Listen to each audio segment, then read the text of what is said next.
this brand recently, and although there are a lot of things which it is doing right, but I still believe there's a good room of opportunity as well. Once again, the brand has not asked me to conduct this audit. All of this information is publicly available, but I just do these audits and share them publicly just so a lot of brand owners and a lot of people who follow me can learn from how I audit brands. So I've been in this industry for the last 7 years, and I've managed more than $50 million in annual revenue across different brands on Amazon US and on Amazon UK. So yeah, let's dive in. First thing, what I'd like to see is, I'd like to open up the brand's best-selling listing, because that gives us the most clearer picture on what's happening and what can be improved. So I can see from here that okay, it's Naked Sundays. First of all, it's facial sunscreens, it's daily sunscreen spray. All right, this is for 75 ml, selling for 22.99. I do not know a lot about its COGS, but yeah, the main image actually looks good. But I think a lot of white space is still left. What I would do a bit differently is actually, add a bit of texture of what the product feels like here, just so someone can have a better understanding of how the product feels like. All right, so this is actually a spray mist, right? So I would like to, although the main image is pretty clear, I'd still like to add some reference of how the mist is textured like, or if it's any fragrance or anything, I would like to highlight that fragrance in here. Secondly, it's a 50 plus SPF. All right, there, this is a lifestyle image which is pretty good, and these are different features. I still think it can be improved a lot, because this looks like a very AI generated image. And although that's not a problem generating AI generated images, but as you're leaving potential of conversion on the table when you're not writing features and benefits out of it. And if so, all right, it's watermelon scent. I think it should be highlighted, because nowhere it tells about that it's a watermelon scent. It actually looks like a lavender scent or something like that, right? So this should be highlighted. The texture should be highlighted.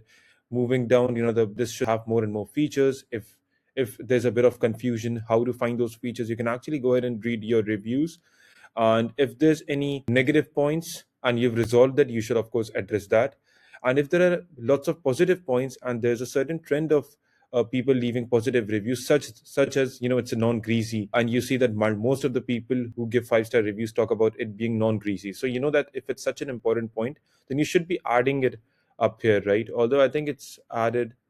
No, I don't think it's even added, right? So if there's a point which you are highlighting from your title, and you've got space left as well, you should be adding it here too. All right, so there's a video as well, and I think this is a UGC content.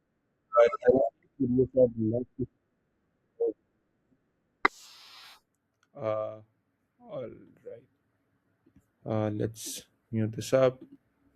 I think this is a video ad. No, this is once again a how to sort of like video. I think it's a TikTok video. I'm assuming they will have a good amount of social media followers as well, and they're using those creatives. Let me actually go ahead and search this brand up. But yeah, once again, coming to their bullet points. First of all, of course, they're telling about SPF 50, and then they're talking about makeup setting and refreshing face mist.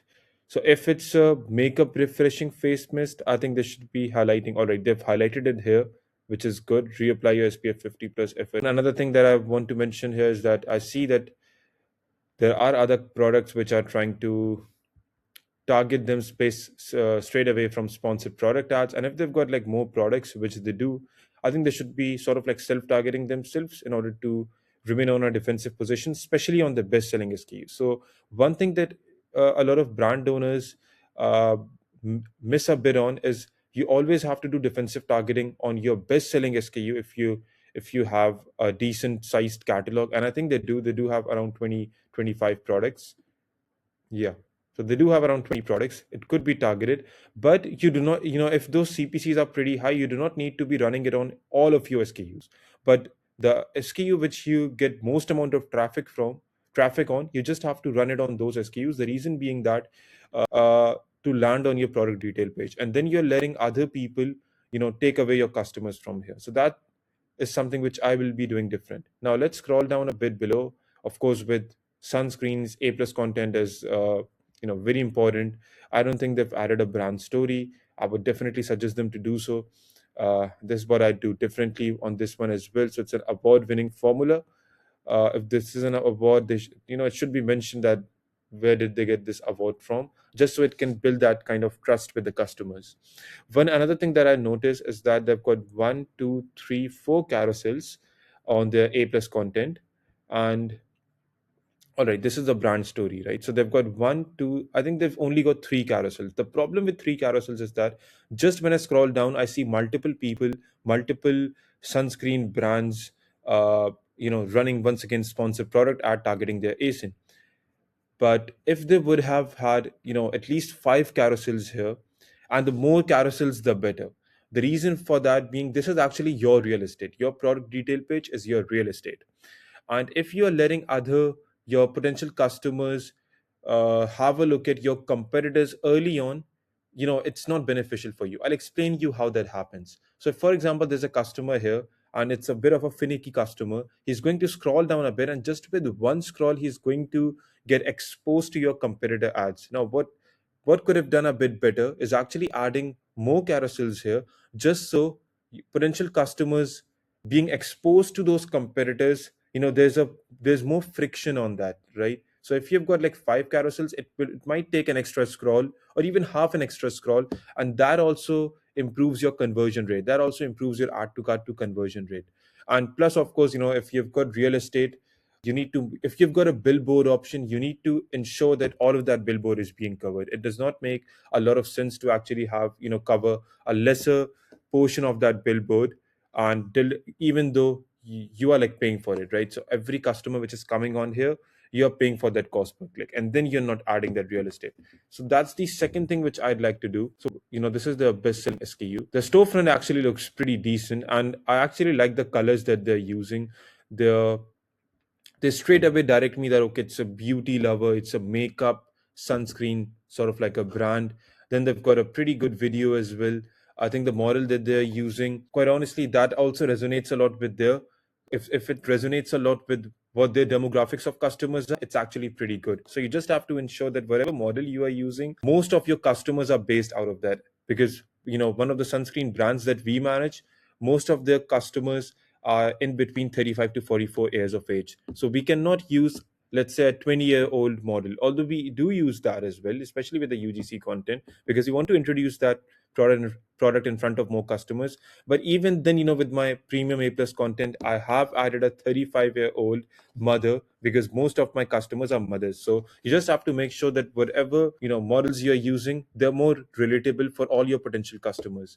Now I see that there are all right, four products. Then I think they've used different skin tones, which tells that this sunscreen can be applied to different skin tones as well, which is once again a very good point. They've got facial SPF, body SPF, SPF meets makeup, top up SPF. So it's pretty clear what they're trying to achieve right now. I'd also like to go to the bestsellers and check out if the bestseller that I picked out was the one. So all right, this is the bestseller.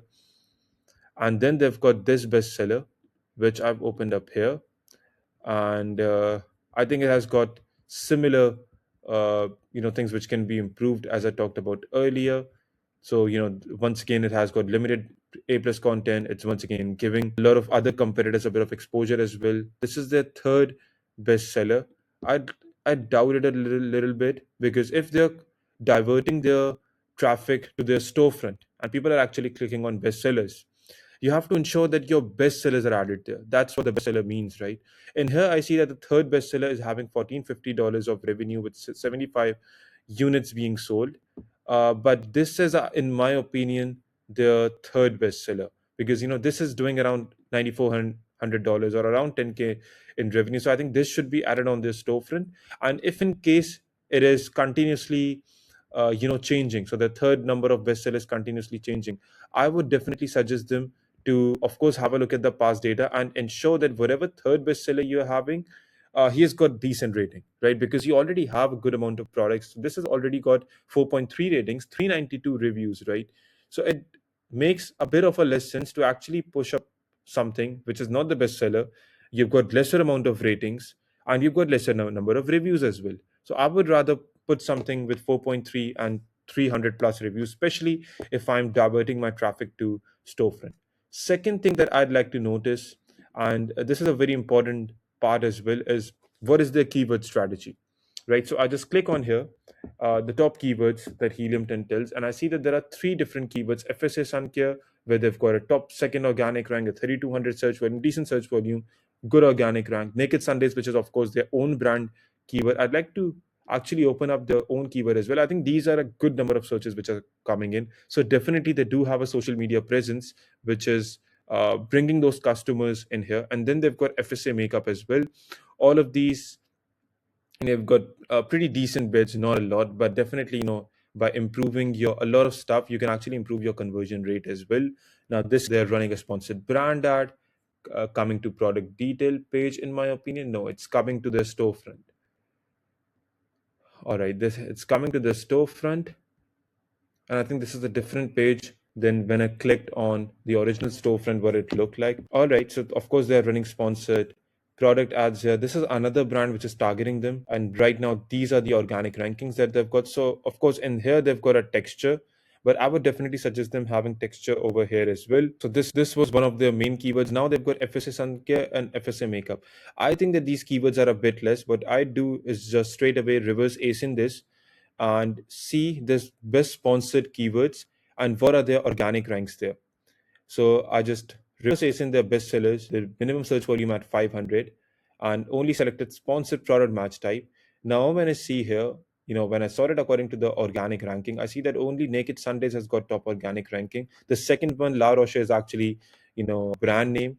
Skin 1004 is once again a brand name. Elf is also a brand. Spray sunscreen SPF 50 is actually, a very valid keyword with around 682 search volume, but I think this is not the season for sunscreen. So in its top, it actually grows up to 16,000. So this is actually a pretty good time to go ahead and start ranking yourself on keywords like these. And if you're not pushing yourself up there, you might be, on the best days, you will not be selling as much as someone who's forming a strategy over here. So most of the keywords that I see here are branded keywords where they've maintained organic ranks. And I think this is just because of them selling a few on their sponsored ranks. So this, of course, this does not bring you any organic sales, but what I see is, a good amount of gap in terms of organic rankings. I do not see huge amount of keywords being targeted as well, because only 31 filtered keywords are there, which where they've got some sponsored rankings. And most of these keywords on my first glance actually look like branded keywords, right? You put Elf Glow, Eucerin, CeraVe. So lots of these, so out of 31, I think at least like 15 of them are like branded keywords. The other 15 are not branded keywords. And even, out of those, there's no organic ranking at all. There is sponsored ranking, but I'm not sure are they pair. So of course in here they've got a 5 sponsored ranking, but with the other ones, I believe that they're either coming on rest of search, they're coming on product pages. I'm not sure if they're monitoring the placement type and improving where they're having better conversion rate, because wherever your relative conversion rate is better than your competitors, or it's going better than your own average, you have to ensure that you're pushing more on those keywords, because those are the keywords which are going to help you with organic ranking. Now coming back here, two things that I'd like to, there are a few actionable steps. Number one, I'd make good changes to my A plus content and my storefront and my listing images, ensuring that I'm highlighting all the important points in here. Number second, I would straight away, improve my organic rankings and deliberately watch out for all of my organic rankings here. And that's how I can, help that brand scale up. So this was a short uh, audit. And if any brand wants their audit to be done, feel free to reach out. Thank you.